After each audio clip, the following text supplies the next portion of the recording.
Ekipa kraljevačkog američkog fudbala Royal Crowns ugostila je bugarski Sofia Berse. Ova prijateljska utakmica imala je i humanitarni značaj. Popularne krune, bez obzira na to, bili su nemilosredni, pobedivši protivnika ubedljivo sa 48:0. Trener Sofia Berse, uprkos lošoj igri svog tima, nije mogao da sakrije zadovoljstvo dolaska u Srbiju. Jedna od stvari koje smo htjeli danas da utvrdimo je kako se mi snalazimo na terenu protiv timova iz prve ligi iz Srbije. Danas nije išlo onako kako smo želeli i znamo da imamo još puno posla narednih nedelja. Ipak, veoma smo srećni što smo bili akteri jednog ovakvog događaja. Pred skoro punim tribinama atletskog stadiona domaći igrači oduševili su publiku.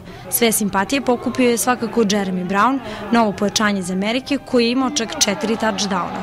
On je prezadovoljan prvom utakmicom odigranom u novom klubu i veoma je ambiciozan pred početak takmičarske sezone. Današnja utakmica je moja prva koju igram za ovaj klub.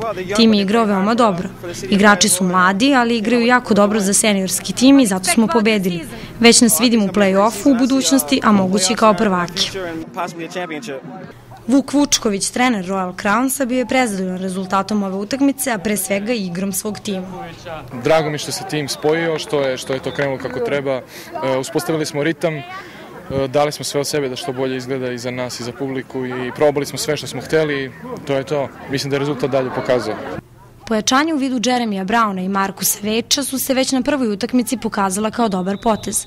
Prva utakmica takmičarskog dela sezone odigraće se na atletskom stadionu u Kraljevu 26. marta, a Crownsi ovaj meč nestrpljivo očekuju i to sa velikom dozom samopouzdanja.